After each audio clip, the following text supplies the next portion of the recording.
A violência nos centros urbanos tem relação direta com uma série de problemas que afetam o país. Se um político, governante ou servidor desvia recursos públicos, falta dinheiro para investimentos em necessidades básicas como educação e saúde.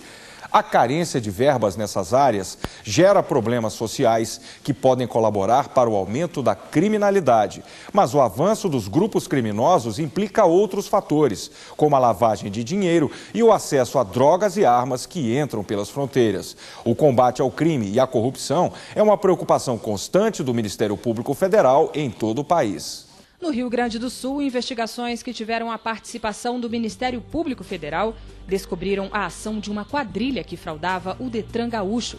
O esquema envolvia uma universidade pública, uma fundação ligada a ela e pessoas influentes da política do Estado.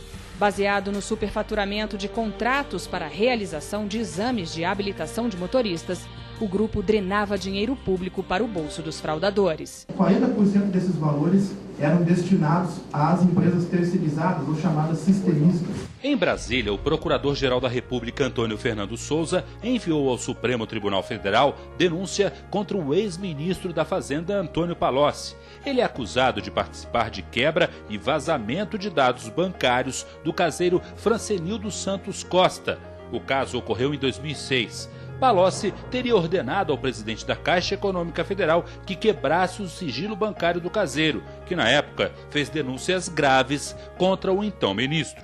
A questão da culpabilidade é uma questão que tem que ser decidida em juízo depois da apresentação de todas as provas, da defesa do acusado, etc.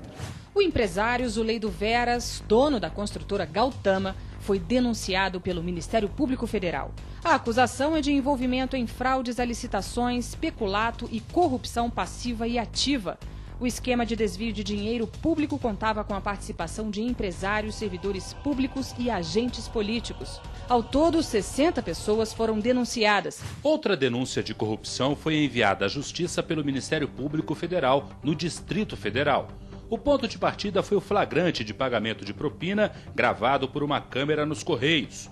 O servidor Maurício Marinho apareceu recebendo uma comissão de R$3.000. As investigações identificaram a atuação de um grupo que agia dentro dos Correios para arrecadar recursos a um partido político. Além de Marinho, outras 7 pessoas foram denunciadas, o que incluiu o ex-deputado Roberto Jefferson, do PTB. Foi uma opção do Ministério Público Federal, especialmente dos colegas que trabalham nessa investigação, de não fazer uma denúncia rápida contra os personagens que apareceram inicialmente.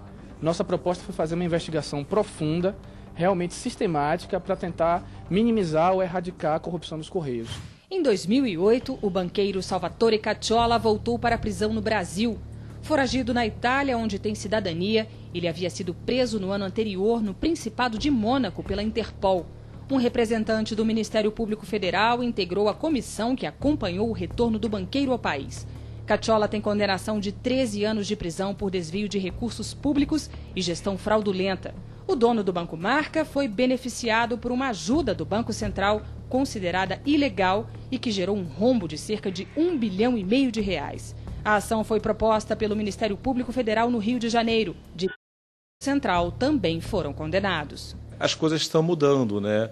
A realidade é outra, a intolerância da sociedade com essa postura dos poderosos já é outra, e nós lutamos para que haja, de fato, uma justiça igual para todos. Para se combater crimes como lavagem de dinheiro, é preciso chegar à origem das operações ilegais. A criação de varas especializadas em lavagem de dinheiro tornou mais eficientes as investigações e as penalizações. O problema é que há correntes contrárias a essas varas. O Ministério Público Federal trabalha pela manutenção de um mecanismo que ajuda a evitar casos de impunidade no Brasil.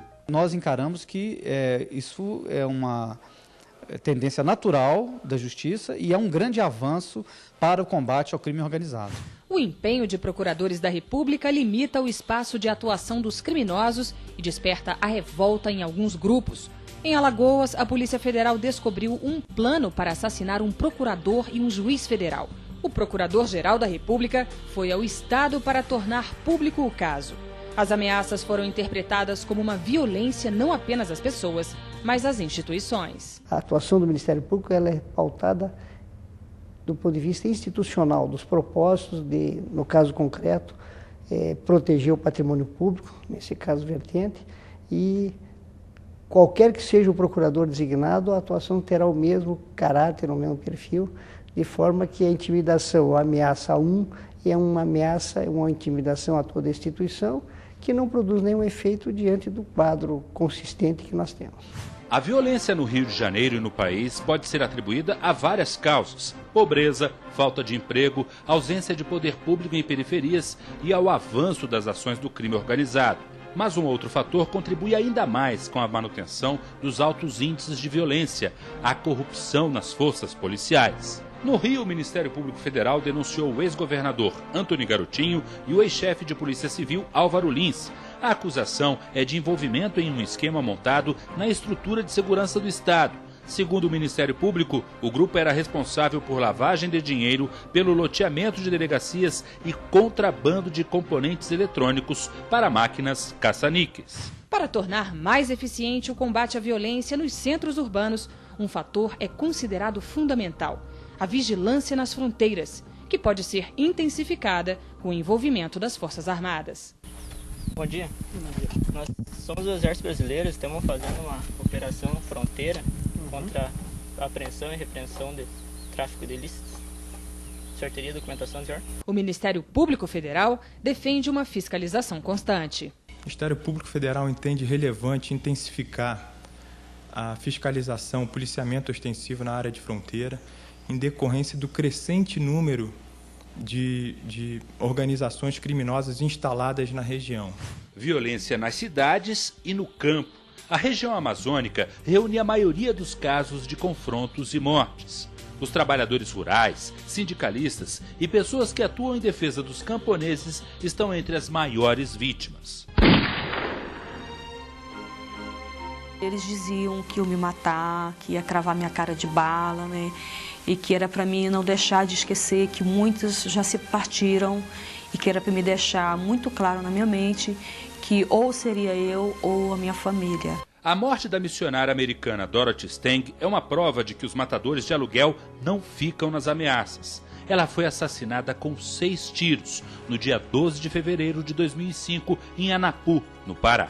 Na Amazônia, a violência no campo está diretamente ligada à invasão de terras públicas. Grilagem é a palavra utilizada para definir uma das formas de ocupação. O termo surgiu no passado. Os grileiros, depois de conseguirem a documentação falsa, colocavam os papéis em caixas com grilos, que deixavam as folhas amareladas e ruídas. A aparência obtida era para fazer de conta que o documento era antigo e original. Puro golpe. Em todos os estados amazônicos, o Ministério Público Federal luta pela regularização fundiária e pelo fim dos conflitos e das mortes no campo. Enquanto não houver um ordenamento efetivo do solo, uma divisão clara, isso aqui é área para unidade de conservação, isso é área indígena, isso é área pública estadual, é área pública federal, qual vai ser o modelo de implantação dessa nova ocupação do solo na Amazônia, você não vai ter uma solução eficaz para todos os problemas.